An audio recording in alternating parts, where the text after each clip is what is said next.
인데요. 근데 이런 가운데 오늘 그 점심 무렵에요, 정오 무렵에 민주당을 제외한 야 3당과 대한신당이 선거법 합의안 도출에는 성공했습니다. 우선 지역구 250석, 비례 50석으로 합의를 했고요. 이 비례대표 그중에 30석에 대해서는 연동률 50%를 적용하고 이 석패율제를 도입하기로 합의했습니다. 이 민주당은 이 석패율제를 이 중진들 재선용이라고 비판해 왔었는데 오늘 잠시 뒤에 민주당 의총에서 이 합의안 여 3+1에서 합의한 내용 가지고 민주당이 추인할 수 있을까요?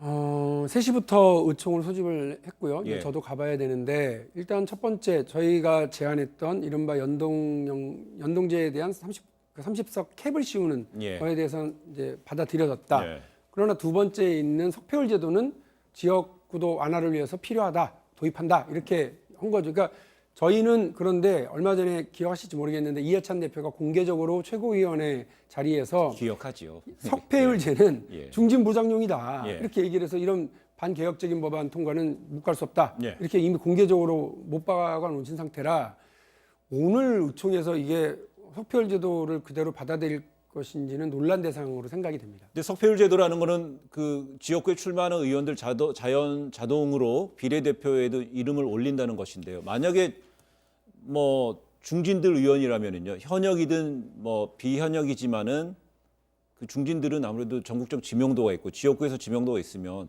아깝게 석패하는 경우가 있으면 이분들 구제될 수 있는 거 아닌가요? 왜 이게 중진구제용이라고 얘기를 하느냐면 실제 석패율 제도를 도입한 일본의 경우에도 예. 20명에서 40명 정도의 중진 의원들이 다시 석패율 제도를 통해서 패자부활하는 돌아오는 경우들이 있는 겁니다. 예.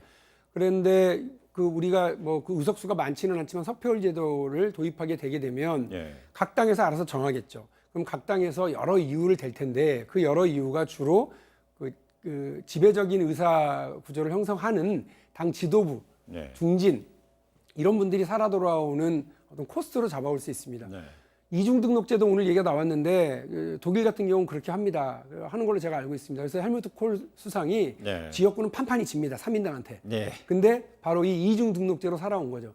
근데 거기와 여기가 좀 많이 다른 것 중에 하나가 거기는 아예 연동형으로 100% 연동형으로 예. 가고요. 우리 같은 경우는 아주 소수가 아까 3+1 손학규 네. 대표가 대표적으로 그 발표를 할 때도 얘기를 했습니다만 지역구도 완화를 위해서 필요하다는 겁니다. 헬무트 콜은 지역구도 완화를 위해서 들어온 사람이 아니에요.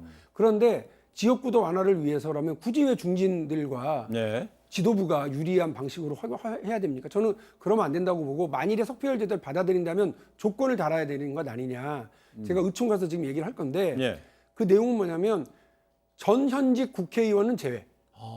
현역 흔히 배지하고 전직은 안 된다는 거예요. 예. 그런 분들은 제외하고 예. 그야말로 지역구도 완화를 위해서 그야말로 자기 머리 짓이겨가면서 싸우는 사람들이 과거에도 있었지 않습니까? 지역에 노무현, 예. 김부겸 그리고 이정현 이런 분들이 그런 역할들을 한 겁니다. 예. 그런 분들이 전현직이 아니었을 때라면 네. 거기 가서 도전하고 계속 뿌리를 내려서 움직이다 보면 어느 날 석패의 대상이 될 수 있지 않습니까? 예. 그러면 그분들이 들어오는 것이 정치 발전이고 지역구도 완화고 이렇게 생각을 합니다.